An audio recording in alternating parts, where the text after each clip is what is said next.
தமிழ் மறையுரை பொதுக்காலத்தின் 16வது ஞாயிறு ஜூலை 19, 2026.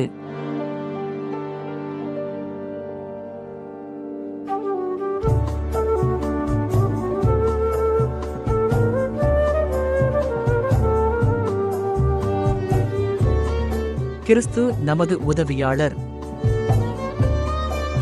பொதுக்காலத்தின் இந்த 16வது ஞாயிறன்று அன்போடும் மன்னிப்போடும் பொறுமையுடன் நம்மை கவனித்துக் கொள்ளும் இறைவனை நாம் கொண்டாடுகிறோம். தூய ஆவியின் வழியாக அவர் நம்மை வழிநடத்தும் போது அவருடைய குரலுக்கு நாம் எப்போதும் செவி கொடுப்போமாக. எல்லாவற்றையும் கவனித்துக் கொள்ளும் உம்மை தவிர வேறு கடவுள் இல்லை. உமது இறையாண்மை கேள்விக்குட்படுத்தப்படும் போது உமது வலிமையை வெளிப்படுத்துகிறீர்.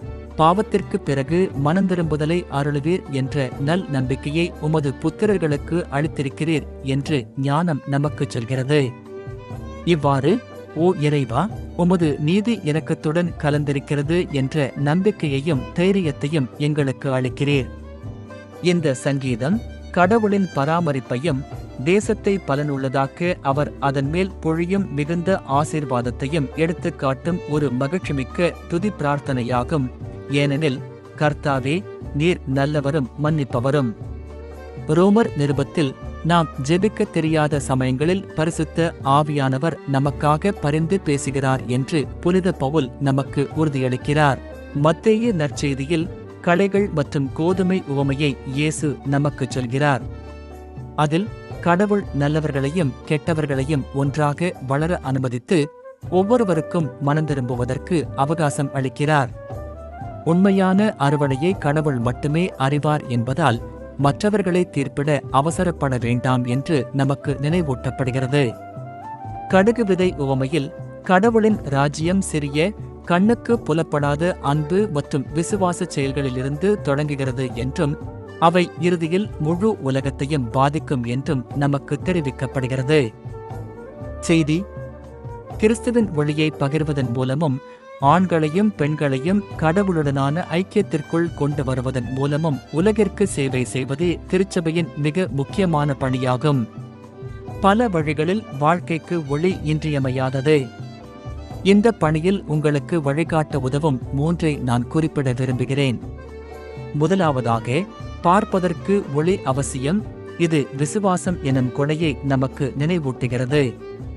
கடவுள் மீதான விசுவாசம் என்பது வாழ்க்கையின் சிரமங்களை சமாளிப்பதற்கான ஒரு வழிமுறை அல்ல. மாறாக, அது யதார்த்தத்தை உணர்ந்து சத்தியத்தில் வாழ்ந்து கடவுள் பார்ப்பது போல உலகத்தையும் மற்றவர்களையும் நம்மையுமே பார்க்க கற்றுக்கொள்வதாகும். அதற்கு நம் இதயங்களையும் கண்களையும் நமது உண்மையான தாயகத்தில் நிலைநிறுத்தி நாம் அவரை காண முடியாவிட்டாலும் கடவுள் நம்முடன் இருக்கிறார் என்பதை அறிந்து வாழ்க்கை பயணத்தை மேற்கொள்ள வேண்டும். நீங்கள் வாழும் விதம் உங்கள் விசுவாசத்திற்கு சாட்சியாக இருக்க வேண்டும். அப்போதுதான் மற்றவர்களும் உங்களிடம் தாங்கள் விரும்பும் உண்மையையும் அர்த்தத்தையும் கண்டு அதே ஒளியில் பங்கு கொள்ள முடியும். ஒளியின் 2வது அம்சம் என்னவென்றால், அது அன்பின் அடையாளமான அரவணைப்பை வழங்குகிறது. உலகிற்கு ஒளியாக இருக்க நாம் முதலில் கிறிஸ்துவின் ஒளியிலும் வாழ்விலும் பங்கு கொள்ள வேண்டும். இறைப்பணியில் பங்கேற்க நாம் முதலில் கடவுளுடனான நமது உயிருள்ள உறவை கண்டறிய வேண்டும். நாம் அவரை அறிந்து கொள்ள வேண்டும். கடவுளின் உருமாற்றும் அன்பிற்கு நம்மை திறந்து விடுவதன் மூலம் இயேசுவை பின்பற்றவும் அவர் நம்மை வாழ அழைக்கும் வாழ்க்கையை தழுவிக்கொள்ளவும் தேவையான அருளை பெறுகிறோம். இதனால்தான் ஒவ்வொரு நாளும் ஜெபத்தில் நேரத்தை செலவிடுவதும் திருச்சடங்குகள், குறிப்பாக ஒப்புரவு மற்றும் நற்கருணை வழியாக கடவுளை நெருங்குவதும் மிகவும் முக்கியம். உங்கள் மீது கடவுள் கொண்டுள்ள அன்பின் உறுதியான அடித்தளத்தில் உங்கள் இதயங்களை நிலைநிறுத்துங்கள். கிறிஸ்துவின் இதயத்தை கண்டறிந்து அவர் மீது உங்கள் வாழ்க்கையை கட்டி எழுப்ப அஞ்சாதீர்கள். அவ்வாறு செய்வதன் மூலம் நீங்கள் எங்கும் நிறைவை காண்பது மட்டுமல்லாமல் கடவுளின் அன்பின் அரவணைப்பையும் அவருடைய அருளின் ஒப்புரவாக்கும் சக்தியையும் உங்களை சுற்றியுள்ளவர்களுடன் பகிர்ந்து கொள்ளவும் முடியும். இறுதியாக, வளர்ச்சிக்கும் புதிய வாழ்விற்கும் ஒளி அவசியமானது. அது அன்பில் வேரூன்றிய நம்பிக்கையின் பிம்பம். நீங்கள் குறிப்பாக சமாதானத்தை உருவாக்குபவர்களாகவும் உங்களைச் சுற்றியுள்ளவர்களை ஒன்றிணைப்பவர்களாகவும் நீடித்த சமாதானம் நிறைந்த எதிர்காலத்தின் நம்பிக்கையை மற்றவர்களுக்குள் விதைப்பவர்களாகவும் அழைக்கப்படுகிறீர்கள்.